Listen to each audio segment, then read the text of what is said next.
नमस्कार विद्यार्थी मित्रांनो, ग्रो अकॅडमी या युट्यूब चॅनलवर तुमचे मनापासून स्वागत आहे. जे की विद्यार्थी TIT3 चा निकालाची वाट बघत आहेत. मित्रांनो, निकालाबाबतचं अपडेट काय आहे? काल एक कात्रण जे काय व्हायरल होत होतं, निकालाबाबतचं एक कात्रण व्हायरल होतं. त्या कात्रणामध्ये नेमकं काय म्हटलेलं आहे? बरेच लोक म्हणतात की ते कात्रण फेल आहे. तर ते फेल नसून विद्यार्थी मित्रांनो, ते कात्रण योग्यच आहे. त्या कात्रणामध्ये काय मेन्शन केलेलं आहे आणि कधी निकाल लागणार आहे याबद्दल आपण सविस्तर चर्चा करू आजच्या या व्हिडिओमध्ये. तत्पूर्वी चॅनलवर नवीन असाल तर चॅनलला सबस्क्राईब करा. कुठलीही फेक न्यूज किंवा कुठलंही फेक अपडेट आपल्या चॅनलवर मिळत नाही. विद्यार्थ्यांना वेळोवेळी मार्गदर्शन केलं जातं. विद्यार्थी मित्रांनो, जे विद्यार्थी TET पास करू इच्छितात त्यांच्यासाठी आपण नवीनच बॅच चालू केलेली आहे. ऑगस्ट, सप्टेंबर, ऑक्टोबर, नोव्हेंबर या ज्या काही 4 महिन्यांमध्ये ज्या परीक्षा होणार आहेत त्या सर्व परीक्षेसाठी आपण जे की TET व TIT एक्झामसाठी क्लासेस चालू केलेले आहेत.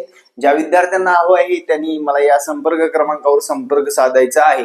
टेट 3 चा निकाल कधी लागणार याबद्दलच्या ज्या काही शंका होत्या या बातमीपत्रात बघणार आहोत आपण. मित्रांनो, तिसऱ्या अभियोग्यता व बुद्धिमत्ता चाचणीचा निकाल लांबला का याबद्दल सुद्धा सांगितलेलं आहे. तिसऱ्या शिक्षक अभियोग्यता व बुद्धिमत्ता चाचणी एप्टिट्यूड इंटेलिजंट टेस्ट परीक्षेला 2 महिने उलटून अद्याप निकाल जाहीर झालेला नाही. 45 दिवसात निकाल लागणे अपेक्षित असते. परीक्षा केवळ 20 दिवसात जाहीर करून घेण्यात आली. मात्र निकाल एवढा का लांबला असा प्रश्न उपस्थित केला जात आहे. राज्यात शिक्षक भरतीसाठी राज्य परीक्षा परिषदेच्या वतीने 24 मे ते 6 जून या दरम्यान तिसरी अभियोग्यता व बुद्धिमत्ता चाचणी परीक्षा ऑनलाईन पद्धतीने घेण्यात आली आहे. राज्यात या परीक्षेसाठी 2,36,000 किती लोक हजर आहेत? 2,36,000 एवढे लोक हजर आहेत. 2,36,000 लोकांनी परीक्षा अर्ज दाखल केले होते. मात्र पुढे काय आलं ते बघू आपण. पुढे काय म्हटलंय बघा. होते साधारण 10 दिवस ही परीक्षा चालली.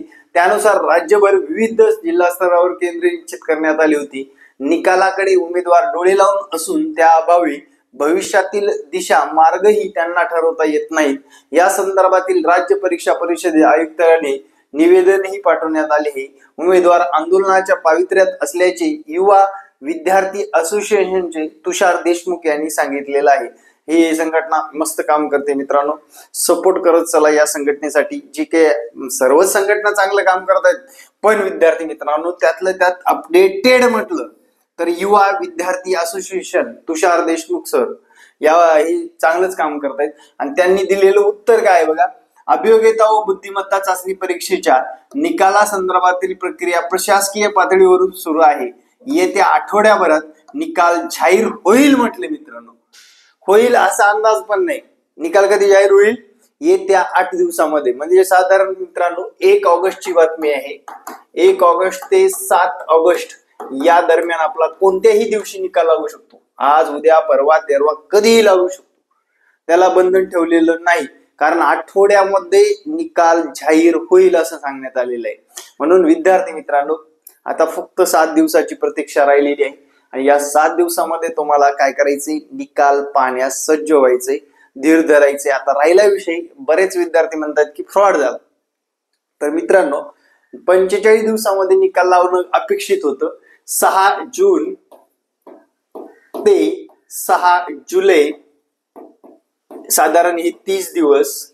त्यानंतर 6 ऑगस्ट पर्यंत जर बघितलं तर हे 60 दिवस होतात. म्हणजे जवळपास हे 30 आणि वरले 15 म्हणजे 21 ते साधारणपणे 21 ते 30 तारखेपर्यंत, साधारण 21 ते 30 तारखेपर्यंत आपला निकाल जाहीर व्हायला पाहिजे होता. जुलैच्या 21 तारखेपासून ते 30 तारखेपर्यंत या कालावधीमध्ये निकाल जाहीर व्हायला पाहिजे होता. पण आठवडा म्हणजे साधारणपणे लक्षात घ्या 8 दिवस जादाचे घेत आहे. मित्रांनो, लक्षात घ्या. आणि मी प्रत्येक विद्यार्थ्यांना म्हटलं होतं की बाबा 45 दिवसामध्ये निकाल लागतो. TIT म्हणजे IBPS 45 दिवसात निकाल लावतच. त्याचं कारण सांगतो आता विद्यार्थी मित्रांनो. निकाल लागल्यानंतरचा ताण कमी करण्यासाठी IBPS ने काय केलेलं आहे? जे की बीएड अपियर विद्यार्थी आहेत, काय बीएड अपियर विद्यार्थी आहेत, त्यांना 1 महिन्याचा कालावधी दिला होता की तुम्हाला तुमचं अपियरचं सर्टिफिकेट तुम्हाला काय करायचं होतं, अपलोड करायचं होतं वेबसाईटला. जे MSCEच्या वेबसाईटला त्यांनी ऑप्शन सुद्धा आणून दिला होता. सर्वांनी ते अपलोड केलेलंच असेल. पण विद्यार्थी मित्रांनो, बरेच फ्रॉड लोक कसे आहेत सांगतो आपल्यामध्येच, ज्यांचं डीएड झालंय, ओनली डीएड, टीईटी वगैरे काहीच पास नाहीत, त्या लोकांनी सुद्धा परीक्षा दिलेली आहे. डीएड अपियर वाल्यांनी सुद्धा परीक्षा दिलेली आहे. म्हणजे विद्यार्थी मित्रांनो, हे जे काही फ्रॉड लोक आहेत ते कधी सापडतात, अगोदर आत्ताच्या यावेळेस सापडतात. पुन्हा त्यांचं सिलेक्शन झाल्यानंतर प्रॉब्लेम होऊ नये या कारणास्तव या लोकांना 1 महिना डिले केला आहे आपल्या निकालासाठी. आणि या कालावधीमध्ये बऱ्याच अफवा पसरल्या गेल्या, जेणेकरून युट्यूबवरच त्याला कारणीभूत समजता येईल की मार्क वाढवून घेतले जात आहेत, डायरेक्ट IBPS ला पैसे पुरवले जात आहेत. खरं IBPS खरं असेल तर तुम्ही निकाल लावणं गरजेचं आहे. मी फक्त एकच सांगेन, किमान रिस्पॉन्स शीट तरी द्यावी IBPS, एवढंच करेन मागणी माझ्या युट्यूब चॅनलच्या माध्यमातून. काय रिस्पॉन्स शीट म्हणजे तुम्ही कोणते उत्तर गोल केलेले आहात हे मला मान्य आहे. बाकी त्यांनी या परीक्षेमध्ये नियम नव्हता मित्रांनो, नियम टाकलाच नव्हता. जाहिरातीमध्ये नियम असेल तरच, नियमाला धरून ती काय होते, बंधनकारक. म्हणजे दुसरा मुद्दा असा आहे, नॉर्मलायझेशन प्रक्रिया. नॉर्मलायझेशन प्रक्रिया अशी असते, एखाद्याचे मार्क कमी असतील तर ते वाढतात, वाढलेले मार्क कमी होतात. कळलं काय? म्हणजे एखादा मेरिट मध्ये बसणार असेल समजा 120 मार्काला, आता 100% त्याचं काम होणार आहे आणि त्याचं जर नॉर्मलायझेशन झालं 111च गुण होतात कुणाचे. मग परत पुन्हा निकालाच्या वेळेस प्रॉब्लेम निर्माण होतो किंवा निवडीच्या वेळेस प्रॉब्लेम निर्माण होतो. म्हणून त्यांनी या परीक्षेसाठी नॉर्मलायझेशन ही भानगड जाहिरातीमध्ये नमूद केलेली नाही.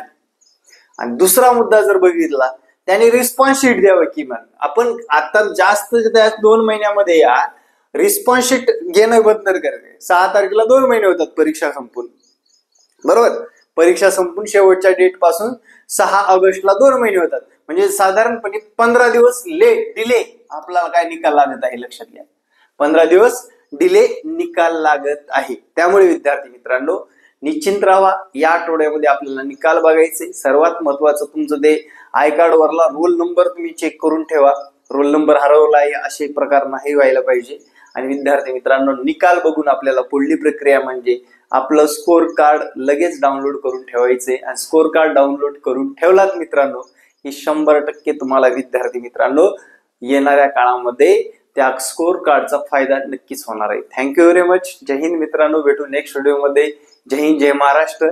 आणि जाताना परत एकदा विद्यार्थी मित्रांनो, तुम्ही कष्ट केलेले आहेत, तुम्ही परिश्रम घेतलेले आहेत, त्याचं फळ तुम्हाला नक्की मिळणार आहे. बेस्ट ऑफ लक. जय हिंद, जय महाराष्ट्र. धन्यवाद.